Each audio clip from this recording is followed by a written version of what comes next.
జన్నారంలో ఇక్కడ బీట్ల అడ్లు ఎండబెట్టడం జరిగింది. మనం వీళ్ళు ప్రభుత్వం ఐఎఫ్సీ కానీ సొసైటీ వాళ్ళు కానీ కొంటారని ఇక్కడికి తీసుకొచ్చామండి. ఈ అకాల వర్షాలకు మొత్తం వడ్లు మొత్తం నాన్నాయి. గత 3 రోజులు పడ్డ వర్షాలకి వడ్లకు ఎండబెట్టిన వడ్లు మొత్తం నాని మొత్తం మ్యాచర్ రాకుండా అయింది. దాదాపు 17-18 వచ్చిన మ్యాచర్ ఈరోజు చూసేసరికి 50-60 వస్తుంది. అలాగే ఈ పడ్డ వర్షాలకు వరదలతో పాటు కొంత మొత్తం మా తోటి రైతుల వడ్లు కొంచెం వరద ప్రవాహంలో కొట్టుకుపోయినాయి. వాళ్ళని కొంచెం ప్రభుత్వం వాళ్ళని కానీ మమ్మల్ని కానీ ప్రభుత్వం కొంచెం ఆదుకోవాలని కోరుకుంటున్నాము.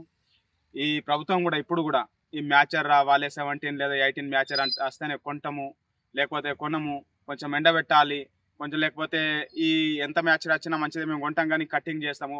ఒక క్వింటల్కు 4 కిలోల లేకుంటే 3 కిలోల కట్ చేసుకొని మేము వడ్లు కొంటామంటే కొంచెం ఆలోచించాలండి. రైతు పరిస్థితి ఇప్పుడే దయనీయంగా ఉన్నది. రైతుని ప్రభుత్వం ఆదుకోవాలని కోరుకుంటున్నాము. మొత్తం రైతు పేదవాడైతే ఇంకా దరిద్రంలోకి వెళ్ళిపోతుండు. ఈ పంటలే చక్కగా వండుతలేవు, గిట్టుబాటు ధర లేదు. దానికి తోడి అకాల వర్షాలు రైతు మొత్తం అప్పుల పాలవుతున్నాడు. దయచేసి ప్రభుత్వం మా యందు దయ చూసి కొంచెం ఆదుకోవాలని కోరుకుంటున్నాం. వర్షాలకు మొత్తం వరదల నీళ్లు వచ్చి మొత్తం 20 వచ్చిన పర్సెంట్ 50 వస్తుంది. 50 వస్తే మన 14% వస్తేనే కొంటామంటారు. లేకపోతే ఇప్పుడు వారాలంటే మా పరిస్థితి ఏంటిది?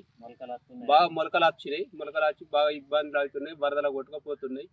మా పరిస్థితి ఏంటి సార్? సగం అట్లు మొలక వచ్చినాయి.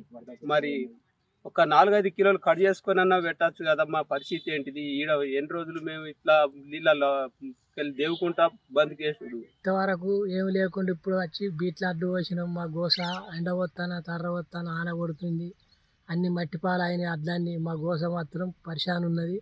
ఎటు పెట్టి మీరు మాత్రం కొనుగోలు చేయకపోతే మాత్రం సిమెంట్ గోలు దాగి పోకటే ఉంది పక్కాని. రైతు ఈ పండించి ఫలితం ఏమి లేకుండా అయింది మాకు.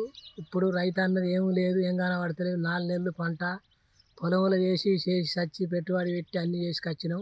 ఇంతవరకు కుప్పకి వచ్చినాక ఇప్పుడు గిట్ల అయింది. మా బతుకు గిరికి వచ్చింది. మరి మీరు ఏం చేస్తారో సాయం చేయాలి. మరిన్ని వీడియోస్ కోసం ఛానల్ ని సబ్స్క్రైబ్ చేయండి. లేటెస్ట్ అప్డేట్స్ కోసం వాట్సాప్ ఛానల్ ని ఫాలో అవ్వండి. ఆ లింక్ డిస్క్రిప్షన్ లో ఉంది.